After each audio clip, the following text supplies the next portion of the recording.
देखिए, इस चर्चा के 2 या 3 मुख्य केंद्र बिंदु हैं और अगर आप उन केंद्र बिंदुओं को अगर आप देखें तो आप देखिए कि हमारी सरकार जो है ठाकुर सुखविंदर सिंह सुक्खू की, हम बड़ी कंसिस्टेंटली एक ही चीज़ बोल रहे हैं शुरू से, और वो ये है कि ये व्यवस्था परिवर्तन का दौर है।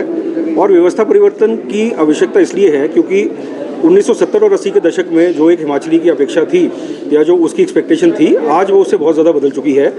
अगर हम पुराने ढर्रे से, पुराने स्ट्रक्चर से, पुराने इंफ्रास्ट्रक्चर से काम करते रहेंगे तो हम उसी जगह पर घूमते रहेंगे जहाँ पर हम मेरे ख्याल पिछले 15-20 साल से घूम रहे हैं। तो व्यवस्था परिवर्तन में जो आप देख रहे हैं कि जितने चेंजेस जो मुख्यमंत्री ला रहे हैं, चाहे वो इलेक्ट्रिसिटी बोर्ड में हो, चाहे वो आपके हेल्थ के सेक्टर में हो, चाहे एजुकेशन के सेक्टर में हो, उनके ऊपर जो है हमने जो ध्यान जो था वो केंद्रित किया कि व्यवस्था परिवर्तन की ज़रूरत किस लिए है।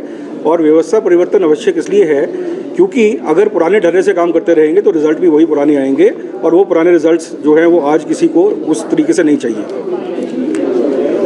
कुछ एक सवाल आपने खड़े किए हैं केंद्र से जो मदद का मसला है, लगातार बीजेपी विपक्ष कह रहा है कि मदद मजबूर हो रही है, आप कह रहे हैं मदद नहीं मिल रही है, केंद्र पर निर्भर है सरकार, इस तरह के बयान आ रहे हैं, आपने कई सवाल खड़े। नहीं, देखिए मेरा सवाल बड़ा सिंपल था कि केंद्र सरकार जो पैसा देती है वो कहीं किसी के घर से लाके नहीं देती, वो हर हिमाचली का पैसा है। हम जीएसटी के रूप में जो भी हम उपभोग करते हैं, चाहे हम नमक खरीदें, कुछ भी खरीदें, एक जो है जीएसटी हम देते हैं। उस जीएसटी का हिस्सा जो है उसका एक पार्ट हमें मिल जाता है, एक पार्ट केंद्र के पास रहता है, और बाकी जैसे आपका डिज़ास्टर मैनेजमेंट हो गया, सीआरएफ हो गया, बाकी स्कीम्स के थ्रू जो है केंद्र से हमें आता है।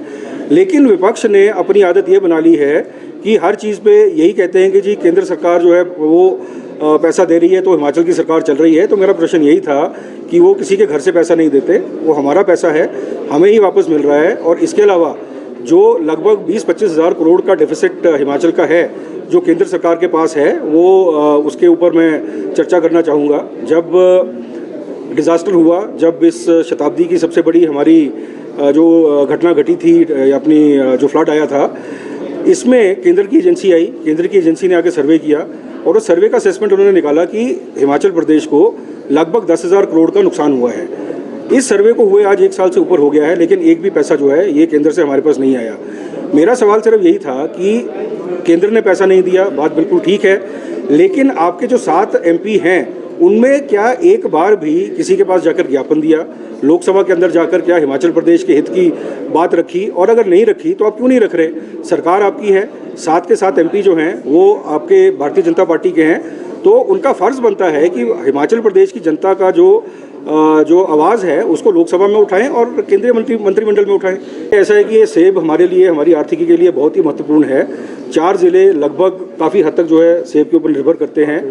5,000 करोड़ की अर्थव्यवस्था है और हमने इनका जो ट्रेंड देखा है उस ट्रेंड के हिसाब से हमको थोड़ा डर लगा हुआ है। और वो डर इसलिए लगा है कि 2023 में जब प्रेसिडेंट जो बाइडन हिंदुस्तान आने वाले थे, उससे पहले केंद्र की भारतीय जनता पार्टी सरकार ने वॉशिंगटन सेब के ऊपर ड्यूटी 70% से घटाकर 50% कर दी।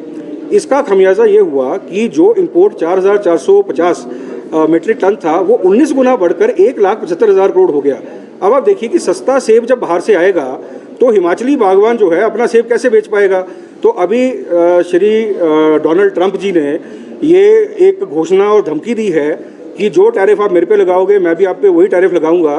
तो उसके अंतर्गत हम ये बोल रहे थे कि अगर जो प्रेसिडेंट ट्रंप हैं वो अगर प्रधानमंत्री मोदी जी के ऊपर दबाव डालते हैं सेब की ड्यूटी को कम करने के लिए, तो आप कृपया करके उनको बोलिएगा कि ये अनर्थ आप ना होने दें, क्योंकि हमारी पूरी सेब की आर्थिकी जो है वो तबाह हो जाएगी। और इसके लिए मतलब जिम्मेदार कौन माना जाएगा वो आप खुद समझदार हैं। लेकिन हमारी तहे दिल से आपके थ्रू भी मैं चाहूँगा कि आप इस बात को उठाएं कि अगर सेब की ड्यूटी स्पेशली वॉशिंगटन एप्पल के ऊपर अगर और घटती है तो आने वाला जो सीज़न है ये हमारे बागवानों के लिए एक काली दिवाली जैसा साबित होगा।